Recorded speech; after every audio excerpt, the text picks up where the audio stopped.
BJP ಮನೆಯಲ್ಲಿ ಉದ್ಭವಿಸಿರುವಂತಹ ಬೆಂಕಿ ಹೇಗೆ ಜ್ವಾಲಾಮುಖಿಯ ಸ್ವರೂಪವನ್ನು ಪಡ್ಕೊಂಡಿದೆ ಅನ್ನೋದ್ರ ಡೀಟೇಲ್ಸ್ ನಾವು ಕೊಡ್ತಾ ಇದ್ವಿ. ಇನ್ನೊಂದು ಕಡೆಗೆ ಬಿಜೆಪಿ ರಾಜ್ಯಾಧ್ಯಕ್ಷ BY ವಿಜಯೇಂದ್ರ ಎಲ್ಲವೂ ಇದ್ದು ಕೂಡ ಒಂಟಿಯಾದ್ರ ಅನ್ನೋ ಪ್ರಶ್ನೆ ಬರ್ತಾ ಇದೆ. BSY ಗೈರಿನಲ್ಲಿ ಕೋರ್ ಕಮಿಟಿ ಸಭೆಯಲ್ಲಿ ಆದಂತಹ ವಿಚಾರಗಳು ಇಂಥದ್ದೊಂದು ಆಯಾಮ ತೆರೆದುಕೊಳ್ಳುವಂತೆ ಮಾಡ್ತಾ ಇದೆ. BSY ಗೈರಿನಲ್ಲಿ ವಿಜಯೇಂದ್ರ ವಿರುದ್ಧ ಹಿರಿಯರು ತಮ್ಮ ಬತ್ತಳಿಕೆಯಲ್ಲಿದ್ದಂತಹ ಬಾಣ ಬಿರುಸುಗಳ ಪ್ರದರ್ಶನ ಮಾಡಿದ್ದಾರೆ. ವಿಜಯೇಂದ್ರ ವಿರುದ್ಧ ಕೋರ್ ಕಮಿಟಿ ಸದಸ್ಯರು ನೇರ ಆಕ್ಷೇಪವನ್ನು ಎತ್ತಿದ್ದು ಕೂಡ ಕಾಣಿಸ್ತಾ ಇದೆ.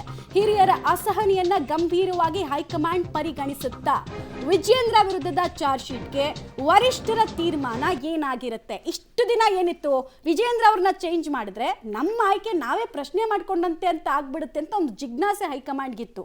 ಬಟ್ ಇದನ್ನ ಹಿಂಗೆ ಬಿಟ್ರೆ ಇದಿನ್ನೂ ಕಾಂಪ್ಲೆಕ್ಸ್ ಆಗ್ತಾ ಹೋಗುತ್ತೆ. ಮೊನ್ನೆ ಕೋರ್ ಕಮಿಟಿಯಲ್ಲೂ ಕೂಡ ಇದ್ದವರೆಲ್ಲ ಎಂಥವ್ರು ದೊಡ್ಡ ದೊಡ್ಡ ಹುದ್ದೆಯನ್ನ ನಿಭಾಯಿಸಿದವರು. ಇದನ್ನ ನೀವು ಹೋಗ್ಬಿಟ್ಟು ಸರಿಪಡಿಸಿ ಅಂತ ಹೇಳಿದ್ರೆ ಅಗ್ನಿಶ್ಚಿತಿಗೆ ತುಪ್ಪ ಹಾಕುವಂತಹ ಕೆಲಸವನ್ನು ರಾಧಾ ಮೋಹನ್ ದಾಸ್ ಅಗರ್ವಾಲ್ ಅವರು ಬಂದ್ ಮಾಡಿದ್ದಾರೆ. ಇದನ್ನೆಲ್ಲ ಹೈಕಮಾಂಡ್ ಗಮನಿಸ್ತಿದೆ. ಸೊ ಏನಾಗುತ್ತೆ, ವಿಜಯೇಂದ್ರ ಅವರ ರಾಜ್ಯಾಧ್ಯಕ್ಷರಾಗಿ ಮುಂದುವರಿಯುವಂತಹ ಆಸೆ ಕನಸು ಈಡೇರುತ್ತಾ ಮುಂದುವರಿಯುತ್ತಾ ಅನ್ನೋದು ಕುತೂಹಲ. ಡೀಟೇಲ್ಸ್ ಕೊಡ್ತಾರೆ ಮಸೂದ್.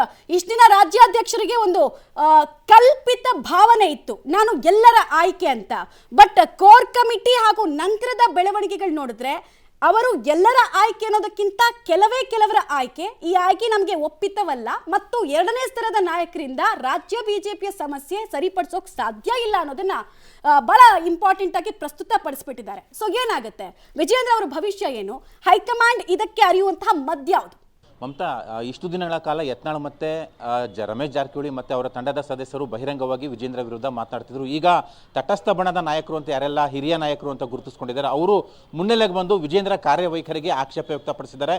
ಅದು ರಾಜ್ಯ ಬಿಜೆಪಿಯ ಕೋರ್ ಕಮಿಟಿ ಸಭೆಯಲ್ಲಿ ರಾಧಾ ಮೋಹನ್ ದಾಸ್ ಅಗರ್ವಾಲ್ ಅವರು ಬಿಜೆಪಿ ಕರ್ನಾಟಕ ಉಸ್ತುವಾರಿಯಾಗಿದ್ದಾರೆ. ಅವ್ರ ಸಮ್ಮುಖದಲ್ಲೇ ವಿಜಯೇಂದ್ರ ಅವರ ಕಾರ್ಯವೈಖರಿ ಬಗ್ಗೆ, ಜೊತೆಗೆ ಖುದ್ದಾಗಿ ರಾಧಾ ಮೋಹನ್ ದಾಸ್ ಅವರ ಕಾರ್ಯವೈಖರಿ ಬಗ್ಗೆನೂ ಕೂಡ ಆಕ್ರೋಶವನ್ನು ವ್ಯಕ್ತಪಡಿಸಿದ್ದಾರೆ. ನೀವು ಇವಾಗ ಬರ್ತೀರಾ, ಇಲ್ಲೇನಾಗ್ತಿದೆ ಅಂತ ನೋಡಲ್ಲ, ಬಂದಾಗ ಅದು ಮಾಡಿ ಇದು ಮಾಡಿ ಅದಾಗಿಲ್ಲ ಇದಾಗಿಲ್ಲ ಅಂತ ಹೇಳ್ತೀರಾ. ಆದರೆ ಇಲ್ಲೇನಾಗ್ತಿದೆ ಪಕ್ಷದಲ್ಲಿ ರಾಜ್ಯದಲ್ಲಿ ಅದನ್ನು ಸರಿಯಾಗಿ ನೋಡಿ, ಅದನ್ನು ಸರಿಯಾಗಿ ಗಮನಿಸಿ ಕ್ರಮ ತೆಗೆದುಕೊಳ್ಳಿ ಅನ್ನುವಂತಹ ಆಗ್ರಹವನ್ನು ಕೂಡ ಮಾಡಿದ್ದಾರೆ. ಜೊತೆಗೆ ವಿಜಯೇಂದ್ರ ಅವರು ತಮಗೆ ಬೇಕಾದವ್ರನ್ನೆಲ್ಲ ಮಂಡಲಕ್ಕೆ, ಬೂತ್ಗಳಿಗೆ, ಜೊತೆಗೆ ಜಿಲ್ಲೆಗಳಿಗೆ ಅಧ್ಯಕ್ಷರನ್ನಾಗಿ ಮಾಡ್ಕೊಂಡಿದ್ದಾರೆ.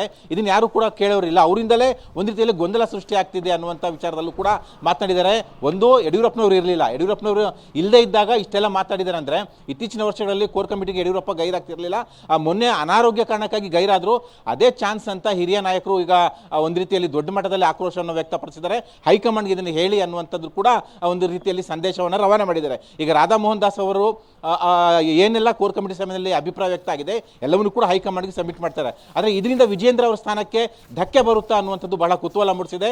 ತಮ್ಮನ್ನೇ ಮತ್ತೊಂದು ಅವರಿಗೆ ಆಯ್ಕೆ ಮಾಡ್ತಾರೆ ಅನ್ನುವಂಥ ನಿರೀಕ್ಷೆ ವಿಶ್ವಾಸದಲ್ಲಿ ವಿಜಯೇಂದ್ರ ಇದ್ದಾರೆ. ಆದರೆ ಈಗ ಕೋರ್ ಕಮಿಟಿಯಲ್ಲಿ ಹಿರಿಯ ನಾಯಕರು ಆಕ್ರೋಶವನ್ನು ವ್ಯಕ್ತಪಡಿಸಿರೋ ಹಿನ್ನೆಲೆಯಲ್ಲಿ ಹೈಕಮಾಂಡ್ ಕೂಡ ಒಂದು ರೀತಿಯಲ್ಲಿ ಗಂಭೀರವಾಗಿ ಯೋಚನೆ ಮಾಡುತ್ತೆ ಅಂತ ಕೂಡ ಹೇಳಲಾಗ್ತಿದೆ. ಒಟ್ಟಾರೆಯಾಗಿ ಬಿಜೆಪಿ ಮನೆಯ ಈ ಎಲ್ಲ ವಿದ್ಯಮಾನಗಳು ಕೂಡ ಬಹಳ ಕುತೂಹಲ ಮೂಡಿಸಿದ್ದಾವೆ ಮಮತಾ. ಓಕೆ ಮಸೂದ್, ಹಾಗೆ ಸಂಪರ್ಕದಲ್ಲಿರಿ. ಒಟ್ಟಿನಲ್ಲಿ ಒಂದ್ ಕಡೆಗೆ ಅನಾರೋಗ್ಯ ಇದ್ದ ಕಾರಣಕ್ಕೋಸ್ಕರ ಮೊದಲ ಬಾರಿಗೆ ಕೋರ್ ಕಮಿಟಿಗೆ BSY ಅವರು ಗೈರಾಗ್ಬಿಡ್ತಾರೆ. ಇದೇ ಟೈಮನ್ನು ಅವಕಾಶವಾಗಿ ಬಳಸ್ಕೊಳ್ತಾರೆ ಕೆಲ ಹಿರಿಯರು. ಕೋರ್ ಕಮಿಟಿಯ ಸ್ವರೂಪದ ಬಗ್ಗೆ ನಾನು ಆಗಲೇ ನಿಮ್ಗೆ ಎಕ್ಸ್ಪ್ಲೈನ್ ಮಾಡ್ತಿದ್ದೆ. ತಟಸ್ಥ ಬಣದ ಹಿರಿಯ ನಾಯಕರು ವಿಜಯೇಂದ್ರ ವಿರುದ್ಧ ಚಾರ್ಜ್ ಶೀಟ್ ಅನ್ನು ಸಲ್ಲಿಸ್ತಾರೆ. ಏನಪ್ಪ ಚಾರ್ಜ್ ಶೀಟ್ ಅಂತ ಹೇಳಿದ್ರೆ ಏಕಾಂಗಿ ನಿರ್ಧಾರ ತಗೊಳ್ತಾರೆ, ಎಲ್ಲರನ್ನ ವಿಶ್ವಾಸಕ್ಕೆ ತಗೊಳ್ತಾ ಇಲ್ಲ ಅಂತ ಒಂದಷ್ಟು ಅವರಲ್ಲಿ ಇದ್ದಂತಹ ಅಸಮಾಧಾನವನ್ನು ಆಚೆ ಹಾಕ್ತಾರೆ. ರಾಜ್ಯ ಬಿಜೆಪಿಯ ಭಿನ್ನಮತ ಮತ್ತು ಗೊಂದಲವನ್ನ ಪ್ರಸ್ತಾಪಿಸಿ ಸರಿ ಮಾಡಬೇಕಾಗಿದ್ದವರೇ ನನಗೂ ಇದಕ್ಕೂ ಸಂಬಂಧ ಇಲ್ಲ ಅಂತ ಹೇಳ್ಬಿಟ್ಟು ಸುಮ್ಮನಿರೋದು ಸರಿನಾ? ಪರಿಸ್ಥಿತಿ ಕೈ ಮೀರಿದ ಮೇಲೆ ನೀವು ಈಗ ಬಂದ್ರೆ ಸರಿ ಮಾಡೋದಕ್ಕಾಗತ್ತಾ ಅನ್ನೋ ಆಕ್ರೋಶವನ್ನ ರಾಧಾ ಮೋಹನ್ ದಾಸ್ ಅಗರ್ವಾಲ್ಗೆ ಕೇಳಿದ್ದಾರೆ. ರಾಜ್ಯ ಉಸ್ತುವಾರಿ ಆಗಿದ್ದವರು ಕಾಲಕ್ಕೆ ಬರಬೇಕು, ರಿಪೋರ್ಟ್ ಅನ್ನು ಪಡ್ಕೊಳ್ಬೇಕು, ಯಾರಿಗಾದ್ರೂ ಅಸಮಾಧಾನ ಇದ್ರೆ ಆ ಡ್ಯಾಮೇಜ್ ಅನ್ನ ಸರಿಪಡಿಸಬೇಕು. ನೀವು ಜಸ್ಟ್ ಫ್ರಸ್ಟ್ರೇಷನ್ ಹೇಳ್ಕೊಳ್ಳೋ ಸಭೆ ಮಾಡ್ಬಿಟ್ಟು ಹೋಗ್ತಾ ಇದ್ರೆ ಡೆಲ್ಲಿಗೆ, ಹೆಂಗಿದು ಕತೆ? ಸರಿಯಾಗೋದು ಹೆಂಗೆ? ಪಕ್ಷಕ್ಕೆ ಜೀವ ತುಂಬೋದು ಯಾರು? ದುಸ್ತರ ಆಗಿ ಹೋಗಿದೆ, ಬಿಜೆಪಿಯ ಪರಿಸ್ಥಿತಿ ದುರ್ಬಲ ಆಗಿದೆ. ಇದನ್ನ ಮತ್ತೆ ಪಕ್ಷ ಕಟ್ಟುವಂತಹ ಜವಾಬ್ದಾರಿ ಯಾರ್ಯಾರ ಮೇಲೆ ಇರೋದು? ಉಸ್ತುವಾರಿ ಮೇಲೆ ಮತ್ತು ಇಂಟರ್ನಲ್ ಚುನಾವಣಾ ಉಸ್ತುವಾರಿ ಹಾಗೂ ರಾಜ್ಯಾಧ್ಯಕ್ಷರ ಮೇಲೆ. ಮಾಡ್ತಾ ಇದ್ದೀರಾ ತಮ್ಮ ಜವಾಬ್ದಾರಿನ ಸರಿಯಾಗಿ ಅಂತ ಕೇಳಿದ್ದಾರೆ.